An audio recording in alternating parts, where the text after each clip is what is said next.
Welcome to Brothers RC. In this video, I'm going to show you how to get maximum performance out of these fcx24m's while spending the minimum amount possible. As you can see, I've already got some bigger tires here on the 110, and then I used the 110 tires and put them on the Range Rover. I'm definitely getting better traction now, but I'm getting a ton of rubbing in the front, so this thing's got to be lifted up. But by lifting it, I'm going to raise the center of gravity and reduce its capability. So that means I'm going to need to widen this thing out and put a bunch of weight down below to get it to be at least semi-capable. This little guy's a different story. With these tires on here, it barely rubs, and really they should have had these tires on here from the factory, in my opinion. They look pretty scale, and they added a huge amount of capability to this truck without doing anything else. So on this truck, I'm not sure if I'm going to lift it, but I am going to add a bunch of weight down below, widen it out, probably remove this rack because I got a different one that's going to fit on here. And who knows what else we might do to these two along the way. All right, we're going to go through a quick build segment, and then we're going to take these out to my course, and we're going to hit all the stuff that we hit in my previous videos of these two trucks. And with the upgrades and tweaks, I'm hoping I can get both of these things to make it through the course. Okay, so the first thing I'm going to do is remove these wheels and tires.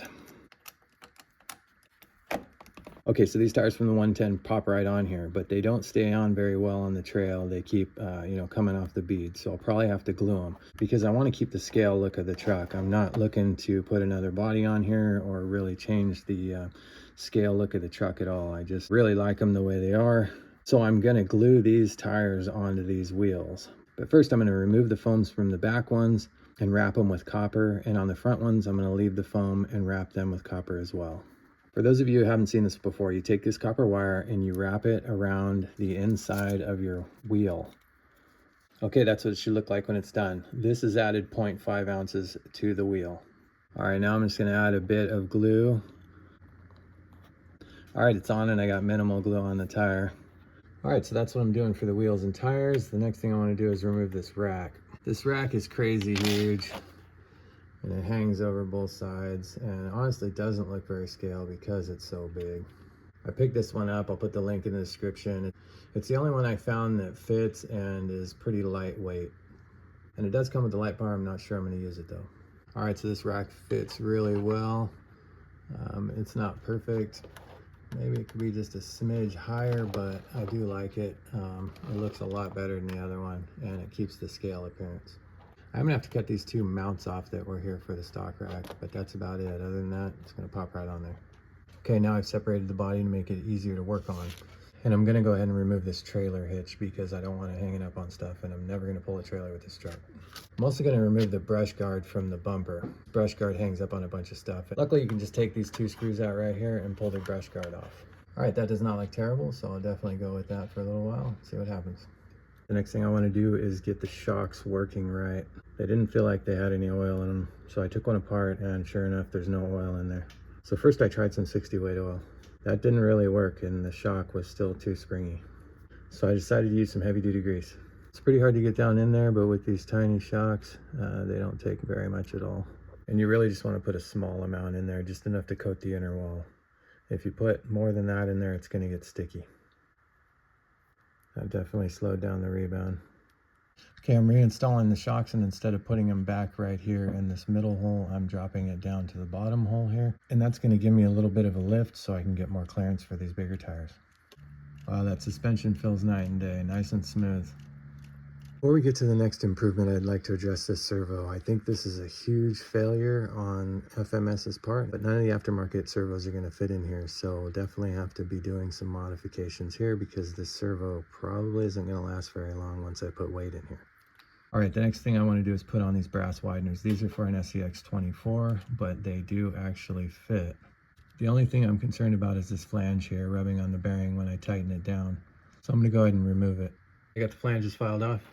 All right, that has widened out the truck considerably, and that's definitely as far as I'd go because, beyond that, it's going to really start looking not scale at all. As it is, I think it's almost too wide. Maybe I'll try to pick up some shorter ones and kind of play with the width a little bit.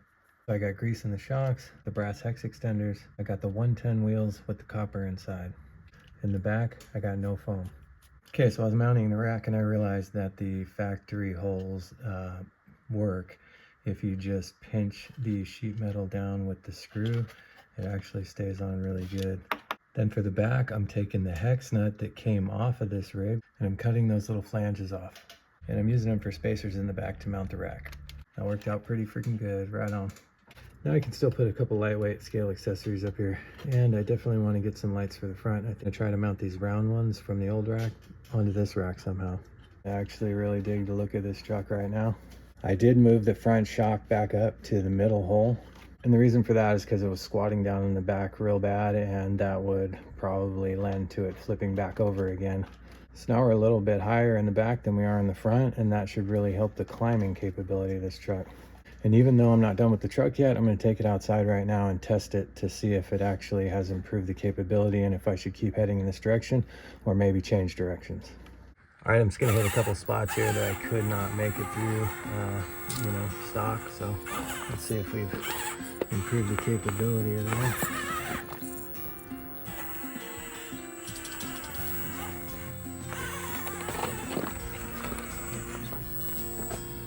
So right here, the bumper was getting caught and I couldn't get through here.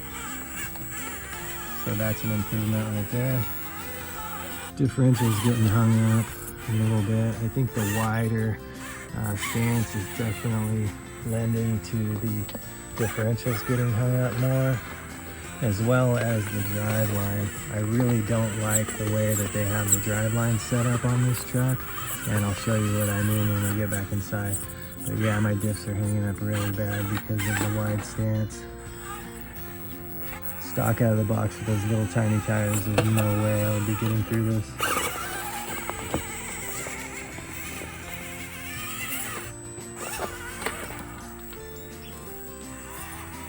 Shocks are working absolutely fantastic. The grease trick just really killed it. It slowed the rebound down. It's made the truck drive much more realistically.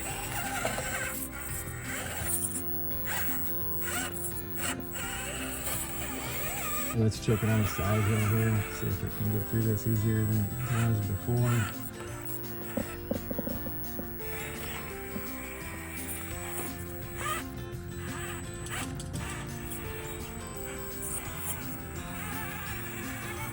Nice.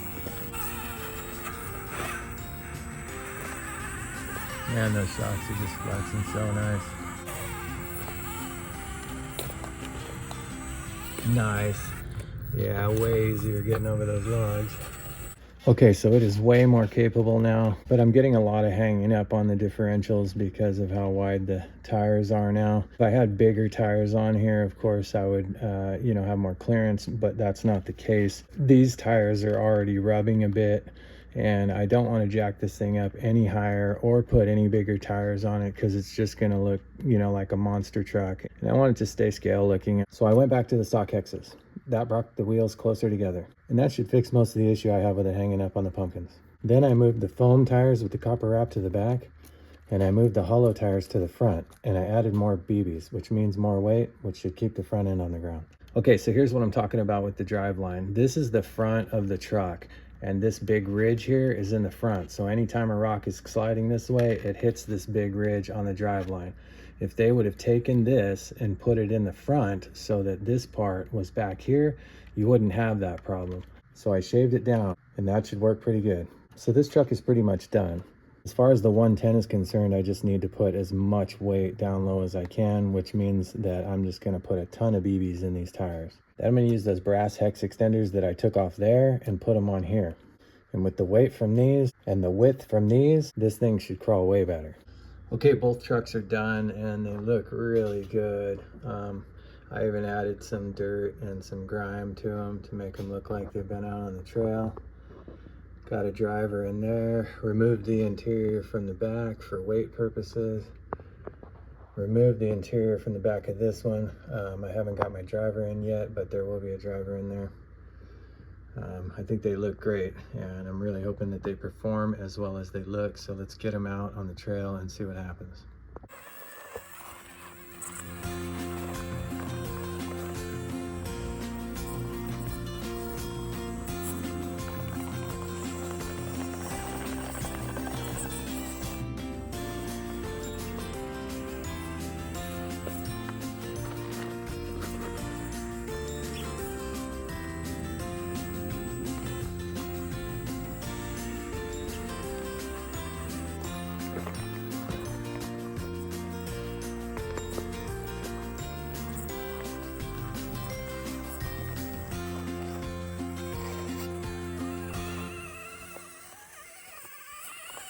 Okay, so as you can see from that footage, these trucks are very capable trail trucks, but can they make it through all the obstacles on my course? All right, we're going to start right here where the course gets tough, and we're going to start with the Defender because it's got the bigger tires, and honestly, I think it actually has the better chance now of making it through this course. Okay, let's see if the Range Rover can make it through there. With the smaller tires, it's definitely going to have a harder time out here. So you got to be way more precise about where you put your tires.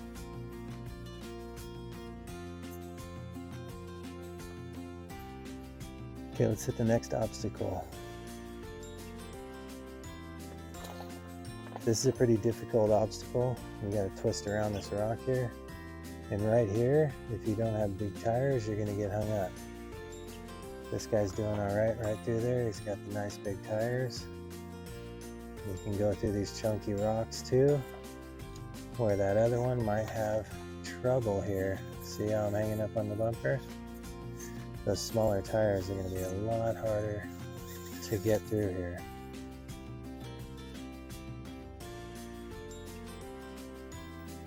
All right, let's run through there with the Range Rover and see what happens. I love the slow crawl control. It really is fantastic with these trucks.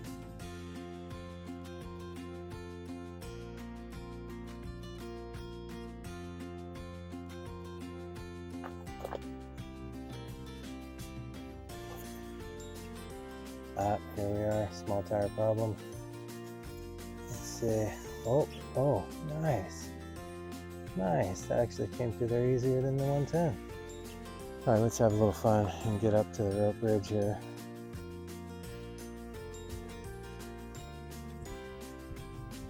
This is actually real steep right here. You can flip. All right, let's try that again with a little more control.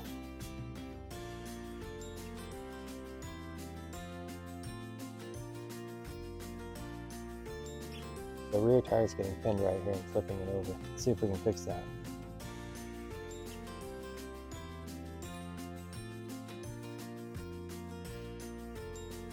Nice. Made it look easy.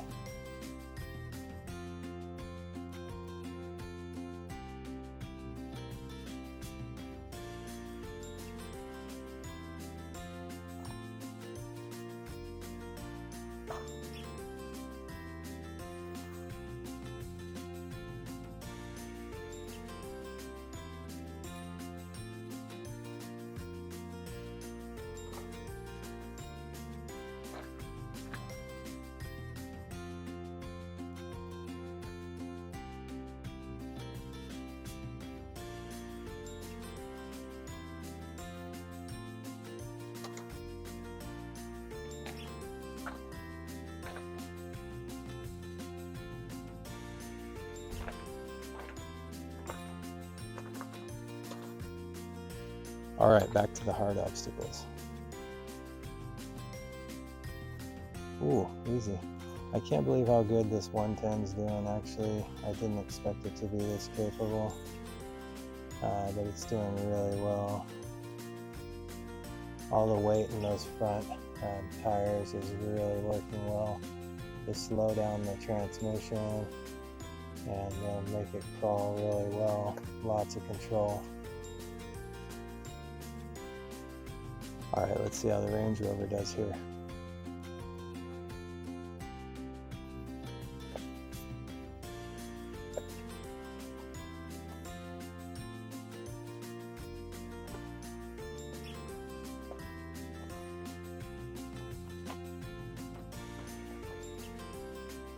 Nice.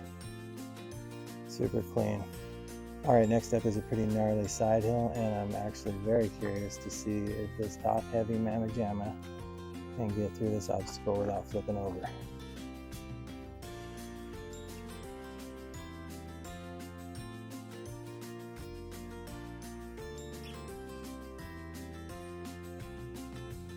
Uh-oh.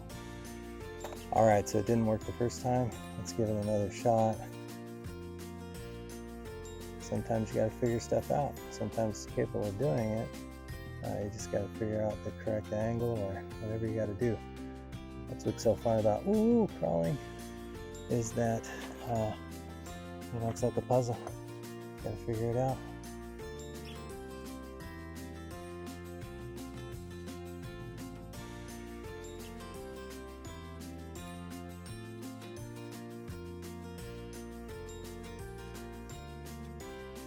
Oh yes. Okay, so it's capable of pulling that off. That's pretty interesting. I think this one should have a lot less trouble on the side hill. Let's see.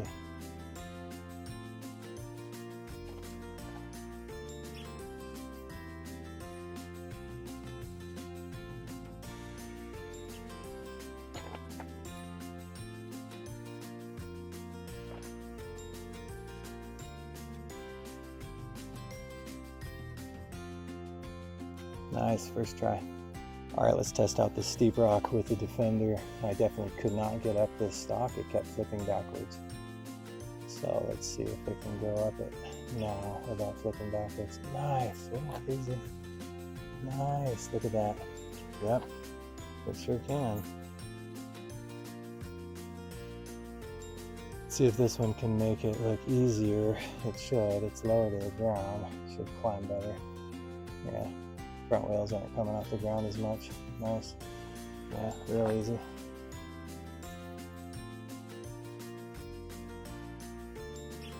All right, let's hit these logs. Both trucks were having trouble with these logs. Nice, almost no trouble at all. All right, let's hit it with the Land Rover. This one has less clearance, but man, this little truck can wheel now. Look at that. Nice. All right, so they both made it through every obstacle on the course, including the pook chute here and some other ones that you didn't see. But the video is getting too long, and I'm just going to show you the hardest obstacle I got on this course, and that's this rock pile here. Okay, I'm going to take the Defender up first. This is a pretty tricky section. Got to float your front tire here for a bit. Make a touch down there. And if you bring it around just right, you'll catch here and it'll pull you up. Oh, nice, I got it. Oh shit, first time. You gotta be kidding. Nice. Now getting down is just as hard because this thing will flip forward. It is very steep. And you gotta gas it right here. Oh, no dice. Try the descent again. I'm just gonna have to go full throttle with it. So I legitimately cannot get the descent here. Maybe if I took the time to adjust the drag brake, but oh, there he is. So the 110 made it up, but it barely made it down the other side. Let's see if this guy can make it up this side first. Pretty sure it'll do better on the other side. Nice. First try. Come on, there you go. Nice. All right, let's see what happens here.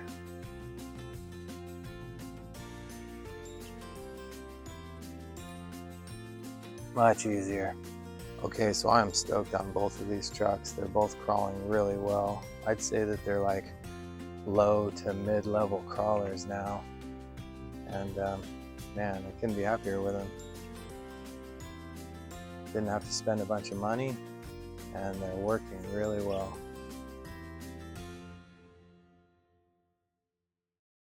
All right, so I think both of the vehicles did absolutely fantastic.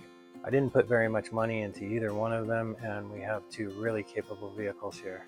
So let's recap what I did to each vehicle real quick. On the Land Rover, we removed the rack and we removed the bumper. We put a new rack on here. Then I removed the tires and I put the tires from the 110 on here, and I wrapped the wheel with copper. Then I added BBs to the tires.